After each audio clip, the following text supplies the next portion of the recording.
Bonjour à tous, aujourd'hui on se retrouve pour une vidéo théorie sur Dark. Alors il s'agira de 3 théories que j'avais envie de partager sur cette chaîne. C'est parti.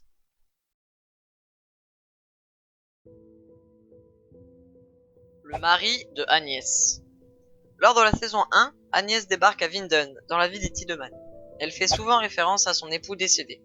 D'après ses mots, on apprend qu'il était pasteur, donc religieux. Elle ajoute que son époux défunt avait perdu la foi. Et c'est dans cette saison qu'on découvre le personnage de Noah, parfait pour incarner le mari de Agnès. Évidemment, dans la saison 2, on oublie ça très vite, vu qu'il déclare être frère et sœur. Alors qui peut se cacher derrière le mari de Agnès? Tous les indices portent à croire que cela pourrait être Bartosz.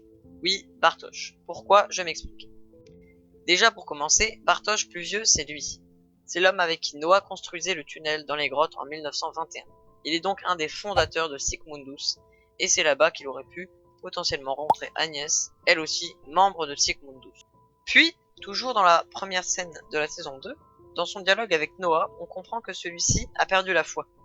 Bartosz finit alors assassiné de la pioche du jeune Noah. Tout y est. Donc d'après tous ces éléments, Bartosz serait l'époux de Agnès, le beau-frère de Noah, le grand-père d'Ulrich et l'arrière-arrière-grand-père de Jonas. Mais attention, Bartosz n'est pas le père biologique de Tronte, le père d'Ulrich. En réalité, Tronte est un orphelin. De plus, sa réaction paraît suspecte quand sa mère non biologique Agnès dit que son mari est mort. Bartosz. Cela reste bien sûr une théorie. Maintenant, reste à savoir pourquoi les Nilsson prennent place dans la vie des Tiedemann.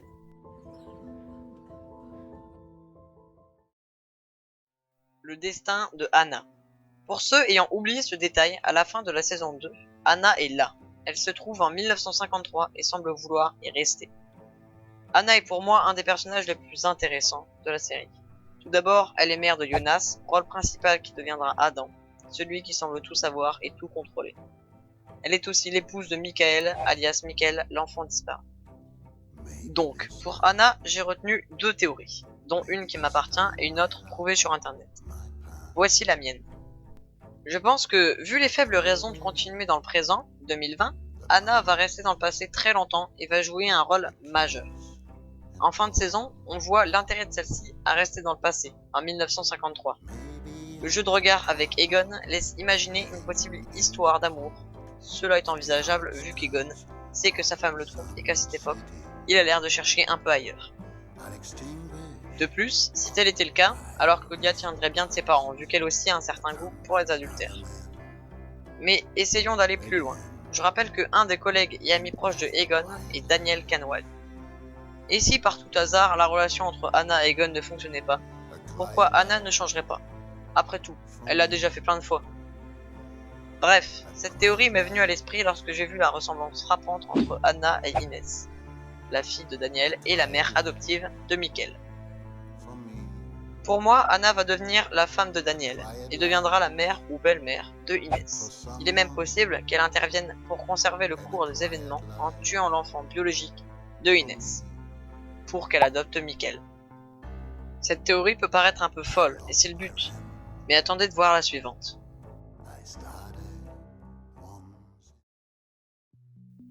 L'auteur de la prophétie. Dans l'épisode 4 de la saison 2, le jeune Noah demande à son lui plus âgé La prophétie. Comment est-elle née? Le livre qu'il a écrit?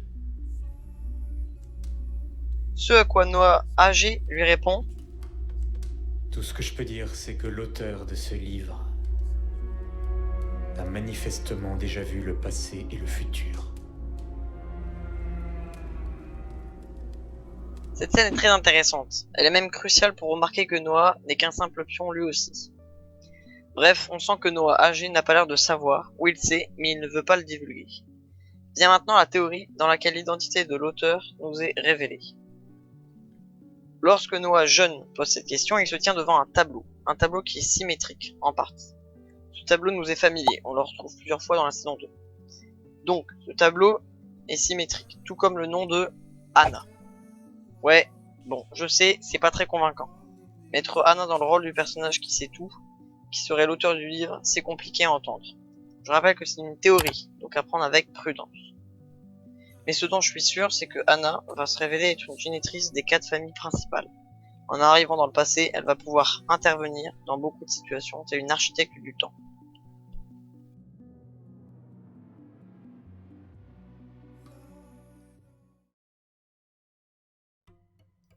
Adam n'est pas Jonas.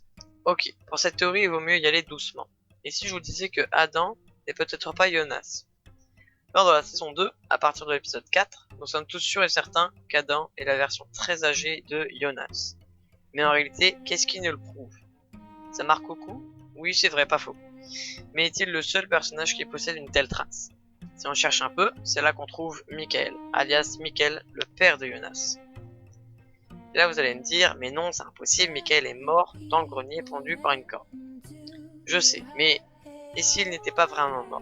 Michael, lors de son enfance, est fan de magie, et du grand Harry Houdini.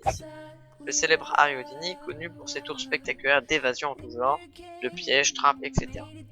Et si tout ceci n'était qu'un indice pour nous montrer que Michael s'est en quelque sorte évadé de son propre piège? Et si justement Anna du passé était intervenue pour le sauver? On ne peut pas savoir. Nous n'avons pas vu la scène où il meurt en réalité, ni la scène où Anna le trouve. Un autre argument pour cette théorie est sûrement la ressemblance étrange des phrases prononcées par Michael et Adam dans cet extrait. Peut-être que le rôle que tu as à jouer est bien plus important que tu ne le crois. Peut-être que je ne suis rien d'autre qu'une infime fraction d'une gigantesque tumeur qui dépasse largement tout ce que nous sommes capables d'imaginer. Quelqu'un m'a déjà dit la même chose. Qui ça? Cette théorie est juste incroyable. Au début on n'y croit pas du tout, mais en fait il se révèle y avoir beaucoup d'éléments prouvant le contraire. Théorie bonus. Bon, c'est normalement 3 théories qui devaient être dévoilées lors de cette vidéo, mais j'ai eu envie de vous partager une théorie personnelle. Ce n'est ni une théorie incroyable, ni même une théorie très poussée. Il s'agit plutôt d'une petite réflexion que j'ai eue. Premier épisode saison 2, même séquence que tout à l'heure, celle où le jeune Noah discute avec Bartosz âgé. Voilà ce que Bartosz demande à Noah. Et pourquoi il t'a appelé Noah? Il lui demande si Noah a connaissance des raisons pour lesquelles Adam l'a appelé ainsi. Cette phrase m'a mis la puce à l'oreille. Souvent lorsqu'on nomme un enfant, c'est qu'on a un de ses parents, non? Alors je me suis demandé si cela était plausible. Plus tard, toujours dans la saison 2, on apprend que Agnès est la sœur de Noah. Leur mère à tous les deux est Erna, de son vrai nom, Anno Tauber. En ce qui concerne leur père, aucune information. De plus, on sait que Adam passe sa vie dans le lointain passé aux alentours de 1921, date où Agnès et Noah sont des enfants. Tout ça montre que Adam est proche de la famille Nielsen de l'époque. Et c'est pas fini. Dans la version originale de Dark, c'est-à-dire en allemand, Noah se nomme en réalité Noé. Dans la mythologie biblique, donc de la Bible, Noé est un descendant de Adam et Ève. C'est Noé qui, dans la Bible, tente de sauver tous les animaux à la manière de Noah dans Dark, qui tente de sauver les enfants. Alors voilà cette dernière petite théorie. Adam pourrait être ou ne pas être le père de Noah et de Agnès, à voir dans la saison 3. Merci d'avoir regardé la vidéo jusqu'au bout. Le 27 juin sort la 3e et dernière saison de Dark, donc soyez présents et d'ici là, à bientôt.